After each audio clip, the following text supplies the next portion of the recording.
Molt bon dia. Avui tenim el plaer de tenir a Top BCN a la taula d'opinió professional de Barcelona a la senyora Judit Montoriol. Ella és Lead Economist en el Departament d'Economia espanyola. És doctora en Economia per la Universitat Pompeu Fabra i màster en Economia per la mateixa universitat. Abans d'incorporar-se a CaixaBank, va treballar com a economista al Departament de Supervisió i Regulació del Banc de la Reserva Federal de Boston, als Estats Units. Posteriorment, va ser professora visitant de la Universitat Autònoma de Barcelona al Departament d'Empresa. Ha publicat la seva investigació al Journal of Financial Economics, al Journal of Banking and Finance, entre molts altres. És coordinadora de l'informe sectorial immobiliari i de l'informe sectorial agroalimentari. Bé, jo quan vaig escollir la carrera, i això es tira molt endarrere en el temps, sobretot a mi jo tenia molta inquietud per temes socials, no? Per entendre què movia el món, per què passaven les coses, però també m'agradava molt el rigor tècnic, no? Les matemàtiques, les estadístiques, no? I, diguéssim, les dades. I llavors jo crec que economia ofereix bastant aquesta combinació, no? De problemàtiques socials, no? Entendre el comportament econòmic dels agents econòmics, però també amb un rigor tècnic, no? I matemàtic molt important. I aquesta va ser una mica la meva motivació per entrar en el món de l'economia, i a partir d'aquí, doncs bé, jo m'he anat apassionant en diferents moments de la meva carrera en diferents temes. Actualment doncs, és el sector immobiliari i en general jo diria que és l'economia espanyola des del costat de l'oferta el que ocupa gran part del meu temps i de la recerca que fem des de CaixaBank. Bé, va ser una experiència realment molt positiva. Jo crec que encoratjo, diguéssim, a tothom a treballar un temps a l'estranger perquè realment és una experiència professional molt enriquidora i a més, jo vaig tenir, diguem-ho entre cometes, la sort de viure la crisi financera global des de dintre. Jo vaig arribar al juliol del 2007, quan ja van començar a petar alguns dels fons internacionals i de fet al setembre del 2008 des de la Reserva Federal de Boston, que és on jo treballava, es va dissenyar un dels programes de provisió de liquiditat en els fons monetaris. Evidentment, els grans programes de provisió de liquiditat i de capital es van dissenyar sobretot des de la Fed de Nova York i des de Washington, però Boston vam tenir aquesta responsabilitat i de fet era interessant perquè a la carrera havíem estudiat quan hi ha un pànic financer i quan la gent va fer cua per treure els diners del banc, però semblava una cosa com dels llibres de text. I en canvi estàvem vivint allò des de primera mà, de la gent retirant els diners, no dels dipòsits, però sí d'aquests fons monetaris, i es va haver de dissenyar un mecanisme per proveir liquiditat a tots aquests fons per tal d'aturar el pànic. Llavors, per mi va ser una experiència única viure això des de dintre i de vegades ho comparo una mica amb la pandèmia. Qui havia de pensar que viuríem una pandèmia, qui t'ha de dir que viuràs una crisi financera global? Són d'aquestes coses que marquen una mica els punts principals al llarg de la vida. Si ens centrem en una visió més de curt termini, de com està l'economia espanyola actualment, jo el que diria és que estem en una situació molt millor de la que esperàvem fa un any. No vol dir que tot vagi bé, però és veritat que nosaltres fa un any havíem fet uns pronòstics bastant negatius, pensant en la guerra d'Ucrània, l'increment de la inflació, la crisi energètica, s'havia parlat fins i tot de talls d'energia, i bé, veient en retrospectiva, tots aquests escenaris tan negatius no s'han complert, sinó que hem tingut un any que hem tancat ara, aquest 2023, un any de desacceleració econòmica, però dins del que és l'eurozona, Espanya ha destacat en positiu, sobretot perquè hi ha hagut països com Alemanya molt afectats per el tema de la indústria, gran dependència del gas rus i per tant un impacte molt important. Ahir vam conèixer la dada del PIB d'Alemanya, que es va contreure un 0,1 l'any passat. En canvi, comparat amb això, a Espanya encara no tenim la dada de creixement, però se situarà al voltant del 2,3-2,5. Nosaltres des de CaixaBank Research tenim una previsió del 2,4. Per tant, un creixement molt superior al d'Alemanya i de moltes economies de l'eurozona, sobretot per al sector turístic, que està anant molt i molt bé. Després de la pandèmia, que va suposar un gran xoc per al sector, el que tenim és una recuperació excepcional tant en número de viatgers internacionals com sobretot amb despesa turística, que a pesar d'aquest increment de preus que hi ha hagut de serveis turístics, el que hem vist és que la demanda s'ha mostrat molt resilient i tenim uns increments de despesa turística al voltant del 17% respecte al que vam tenir el 2019, que és un any rècord, que recordem que abans de la pandèmia ja teníem nivells de viatgers de més de 80 milions, aquest any segurament s'haurà superat aquesta xifra i de fet gràcies a aquestes bones xifres que tenim d'arribada de viatgers internacionals, Espanya passarà a ocupar la primera posició en el món. Hem sobrepassat França. És una dada que està per acabar de corroborar, però realment diguéssim que som una gran potència mundial de turisme i passarem a ser el primer país receptor de turistes internacionals. Això diguéssim que és una gran fortalesa que dona aquestes perspectives de creixement molt positives per l'economia espanyola. Crec que després si parlem una mica de reptes, que també n'hi ha molts de reptes, ho deixo per una mica més endavant si de cas. Jo crec que és una combinació, sobretot el que comentava, d'anàlisi de dades, de rigor, de profunditat, d'utilitzar molts models estadístics, intuïció econòmica, tots aquests temes i també una gran dosi d'humilitat, perquè tots aquests anàlisis ens aporten, ens ajuden a entendre el món, però al final sabem que hi ha molts factors externs que influeixen el comportament de l'economia i per tant sempre hem de prendre amb un punt de cautela tots aquests models i dades que nosaltres manegem. De fet, el nostre dia a dia a CaixaBank Research és sobretot realitzar aquests anàlisis econòmics que posem a disposició de la societat a través de la nostra pàgina web, publiquem molts anàlisis i molts estudis i també intentem estar assessorant el top management de la nostra entitat perquè millorar el que és el procés de presa de decisions. A veure, evidentment Barcelona és un pol d'atracció de persones perquè genera una gran activitat econòmica, és una qüestió que s'observa en les grans ciutats a nivell mundial d'aquesta major urbanització, aquest èxode del camp a la ciutat i que realment va creixent. Llavors tot això genera unes qüestions molt importants sobre el tema de l'habitatge. Genera pressions a l'alça en els preus, sobretot en aquelles ciutats com Barcelona que tenen una elasticitat de l'oferta molt baixa, que el que vol dir és que estem constrenyits per la muntanya i pel mar i per tant tenim dificultats per créixer com a ciutat. Aleshores, aquest augment de població i aquesta pressió demogràfica és veritat que el que genera són pressions a l'alça en els preus de l'habitatge molt importants i per tant tenim aquests problemes de l'accessibilitat que afecten sobretot a la gent jove, gent amb ingressos més baixos i de fet aquest és un tema que a CaixaBank Research ens preocupa molt i nosaltres mesurem més a més aquesta rati d'accessibilitat que consisteix en calcular un rati entre el preu de l'habitatge i els ingressos de les famílies. I el que veiem és que a la ciutat de Barcelona aquest rati se situa amb dades de desembre de 2023 en 12 anys, és a dir, calen 12 anys de renda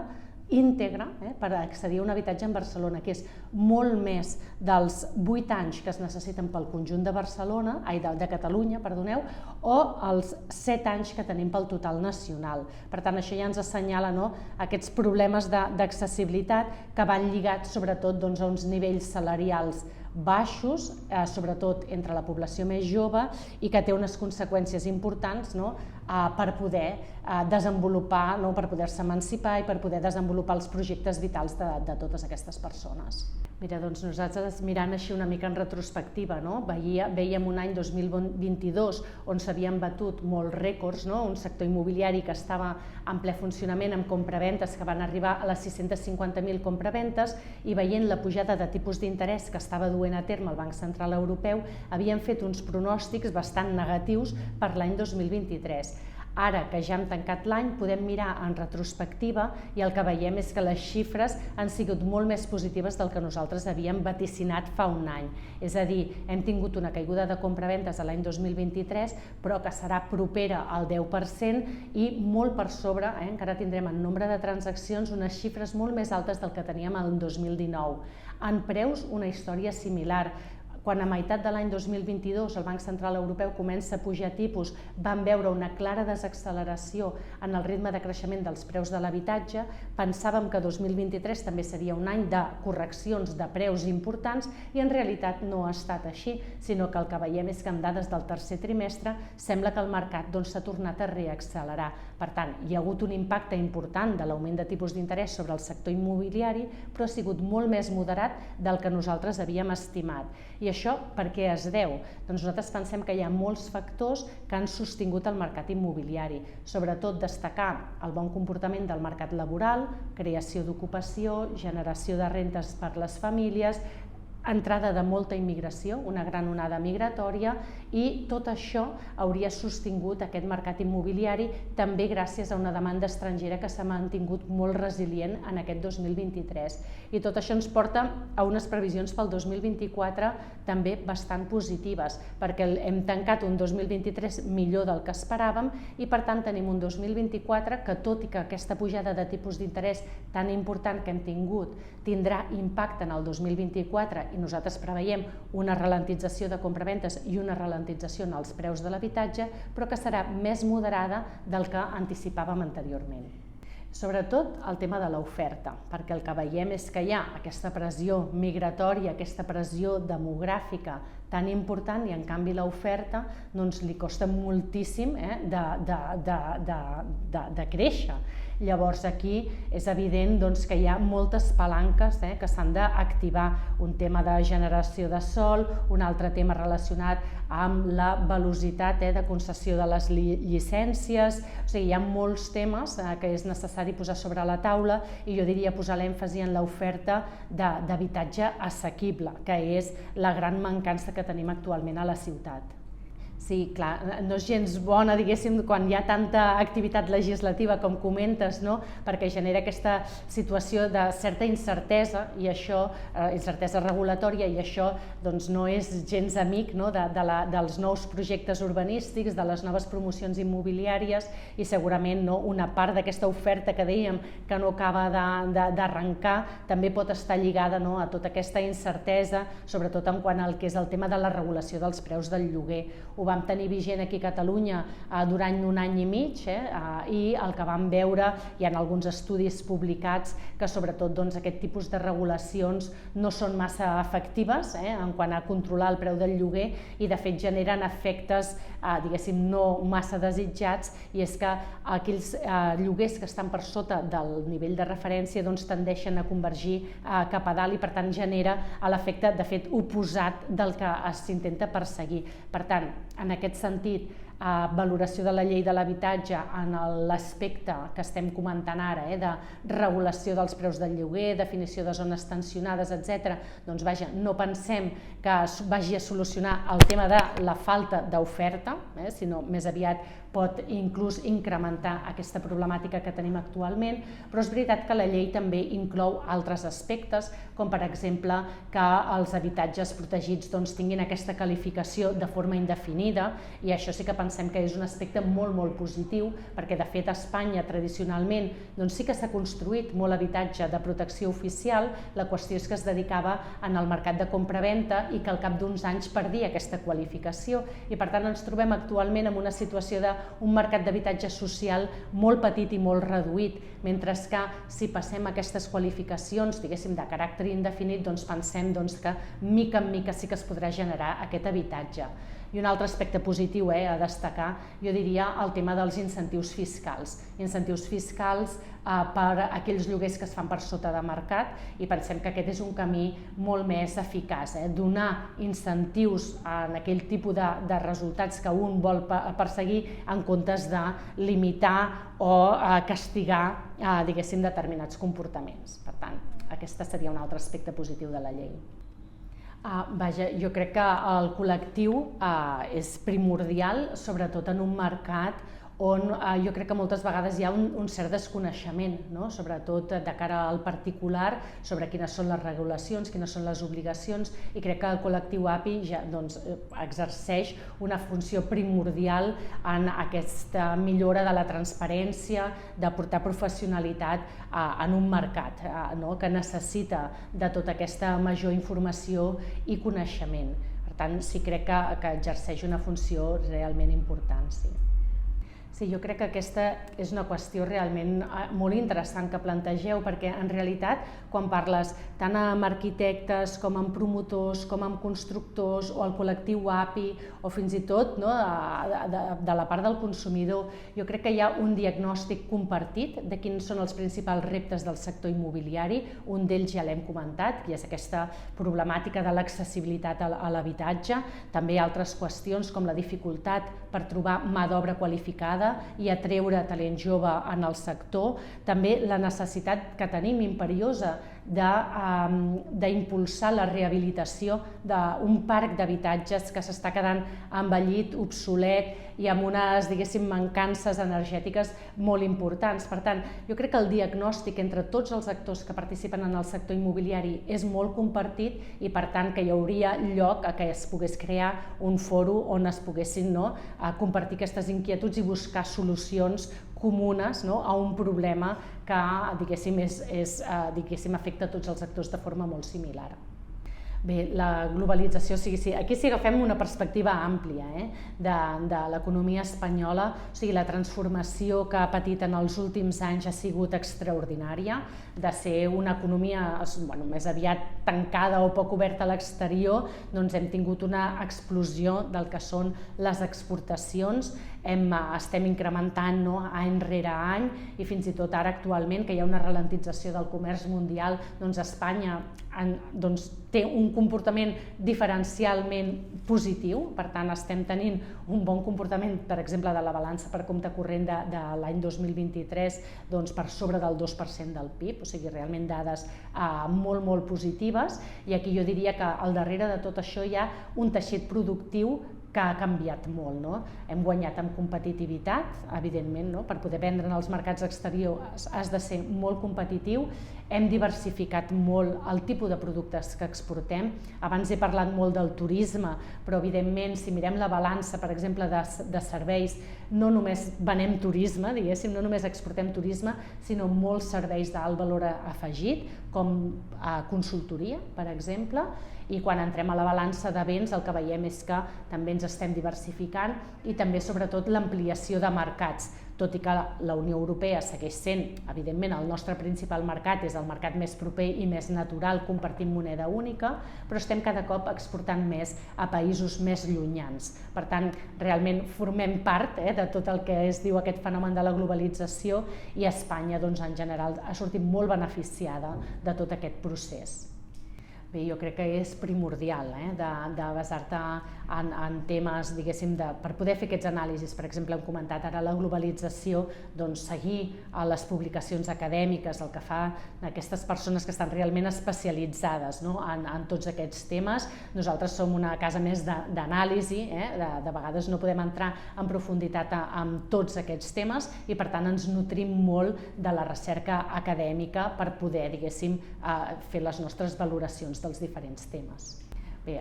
l'indicador principal diríem és el PIB, que és el que sempre se segueix. Aquí hi ha una certa discussió de si el PIB ho mesura tot, i jo crec que evidentment no. El PIB té les seves mancances, hi ha d'altres indicadors més relacionats amb el benestar social i econòmic que són més amplis, però bé, que encara no hi ha un consens prou gran perquè passin a ser l'objectiu de les polítiques públiques. Per tant, nosaltres el que seguim principalment és el PIB, i evidentment la inflació, els preus. Necessitem estabilitat de preus per garantir que hi pot haver un creixement econòmic sostingut al llarg del temps. Per tant,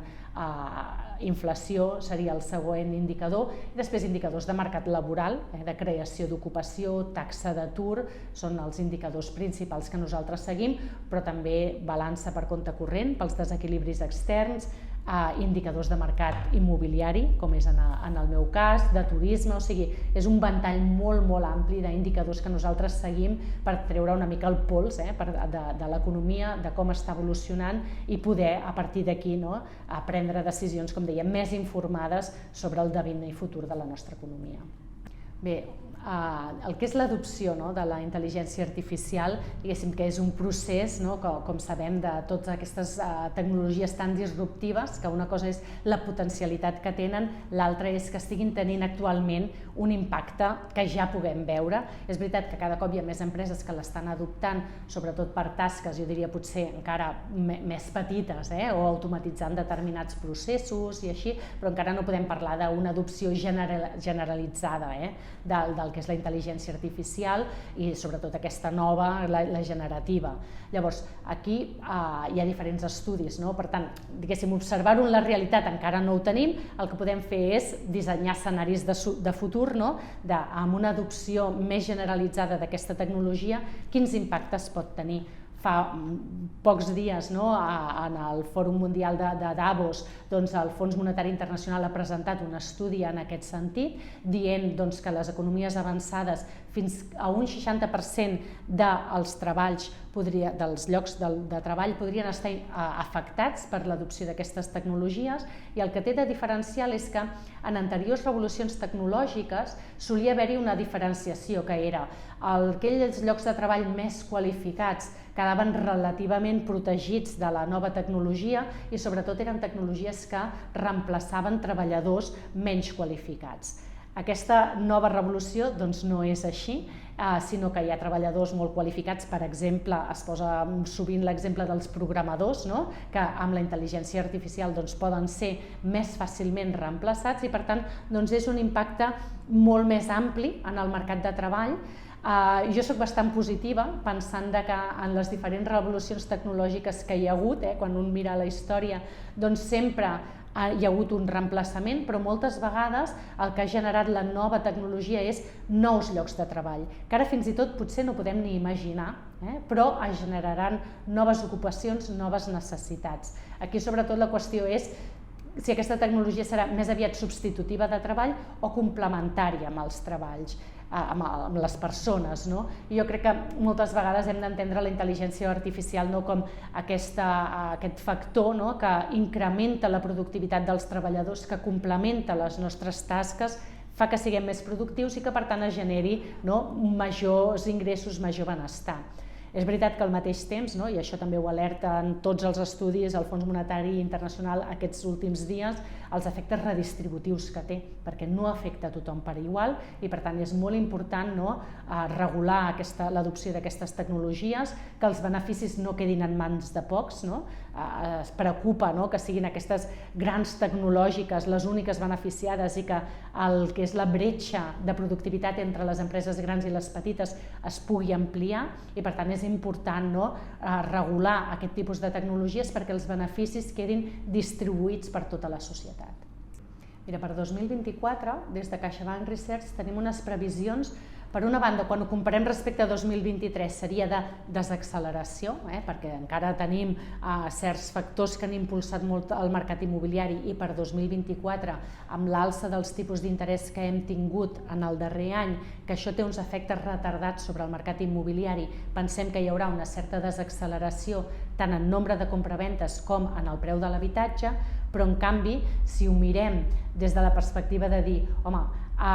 tenim tot de factors, mercat laboral que seguirà creant ocupació, unes rentes de les famílies que es aniran recuperant el poder adquisitiu perdut en els últims anys perquè la inflació anirà cap a baix i els increments salarials estan prenent una mica més de dinamisme. A més, tenim aquesta demanda estrangera. Veiem que hi ha prou factors de recolzament per pensar que aquesta ralentització serà acotada. Per tant, nosaltres tenim unes previsions relativament, jo crec que positives per al desenvolupament del mercat immobiliari el 2024 i ja de cara a 2025 és quan pensem que tant compraventes com preus podrien tornar en zones de creixement. Mira, sobre els tipus d'interès, el Banc Central Europeu, de fet, en els últims dies, la seva presidenta, Christine Lagarde, ha fet unes declaracions molt importants, perquè evidentment vam tenir aquest xoc inflacionista, el Banc Central Europeu va haver de reaccionar molt ràpid, va pujar els tipus d'interès de forma molt marcada, fins al 4,5%, i actualment estem tenint unes dades d'inflació força positives, estan encara allunyades de l'objectiu del 2%, però són dades ja molt més properes, l'última de l'eurozona 2,9 al desembre, per tant estem aproximant-nos ja a aquest objectiu de llarg termini que té el Banc Central Europeu del 2%.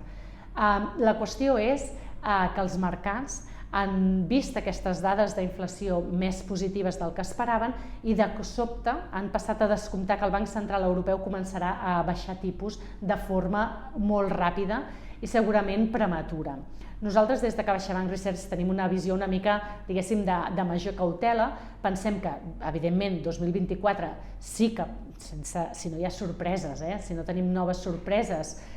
sobretot geopolítiques, doncs pensem que la inflació seguirà amb la seva tendència a la baixa, que tindrem suficientment informació de que la inflació està baixant de cara a la primavera i per tant podríem tenir baixades de tipus de cara a la reunió d'abans de l'estiu possiblement i que pugui fer 3 baixades en aquest any 2024. Som una mica més cautes que els mercats financers que estan descomptant fins a 5 o 6 baixades aquest any. Per tant, veiem els tipus d'interès amb tendència a la baixa, però el ritme de baixada serà una mica més pausat del que estan descomptant els mercats actualment. Això és el que comentava, si posem les llums llargues, que potser he fet una visió una mica positiva del curt termini, però és cert que tenim grans reptes, i un dels grans reptes és, evidentment, el tema del canvi climàtic i com ens adaptem, com mitiguem els seus efectes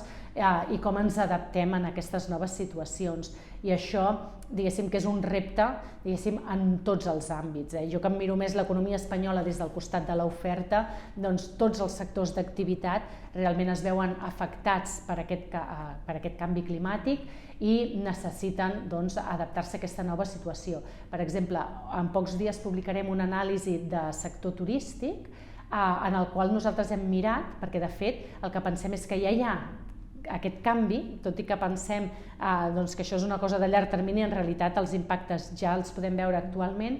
Venim de 2 anys amb unes onades de calor molt importants a l'estiu i el que hem mirat és, a partir dels pagaments de targetes en TPVs de CaixaBank, si veiem un canvi de comportament en els patrons de despesa turística aquells dies que hi ha onades de calor. I efectivament el que veiem és que hi ha una redistribució, hi ha primer una caiguda de la despesa turística i una redistribució a través de les franges horàries, caiguda sobretot a les franges de més sol, de les 12 a les 5, i en canvi major consum a les franges de nit. Per tant, té un impacte que ja podem mesurar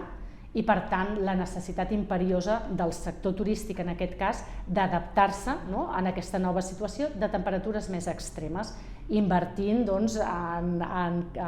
refrigeració,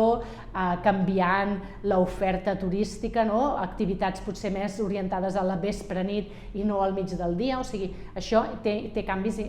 implicacions importants. He parlat del turisme, si parlem de l'immobiliari estem en el mateix,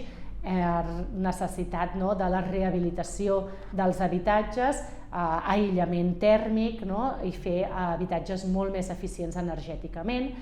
Altres sectors, la indústria en plena reconversió, sector del transport, electrificació, o sigui, és que mirem on mirem, veiem que el canvi climàtic, aquesta necessitat de tenir una economia molt més sostenible implica canvis en tots els nivells. En termes econòmics que estem analitzant actualment, estem posant un èmfasi molt important en el que és l'ús de les dades internes de CaixaBank per finalitats d'anàlisi econòmic. De fet, vam llançar a finals del 2022 un portal d'economia en temps real on posem a disposició tots aquests indicadors de consum, de turisme, d'accessibilitat a l'habitatge calculats amb dades internes de CaixaBank, els posem en un portal accessible per tothom a la nostra web i el nostre objectiu per aquest any és seguir impulsant aquest portal perquè, diguéssim, el nostre ADN el que tenim és contribuir amb els nostres anàlisis anàlisis, amb la informació que generem, a enriquir el debat econòmic en la societat i que els diferents agents econòmics puguin prendre decisions molt més informades. I aquest tipus d'indicadors, indicadors d'economia en temps real, pensem que són realment primordials. També tenim indicadors de salaris, per exemple, a nivells de comunitats autònomes, per sectors d'activitat, o sigui, amb una gran granularitat, que és el que ens ofereix l'ús de les dades internes de CaixaBank. Això seria un gran bloc, i el segon gran bloc és el tema dels sectors d'activitat. Evidentment, immobiliari segueix sent una gran prioritat, però també el turisme, l'agroalimentari, l'industrial, el transport, i sobretot intentant oferir aquesta visió constructiva de quines són els passos necessaris que haurien de fer aquests sectors per adaptar-se a aquestes tendències macro. Hem parlat de tecnologia, hem parlat de canvi climàtic, diria també les tendències demogràfiques, hi ha tot de tendències estructurals que afecten en gran mesura tots els sectors d'activitat, i nosaltres intentem contribuir en aquest debat.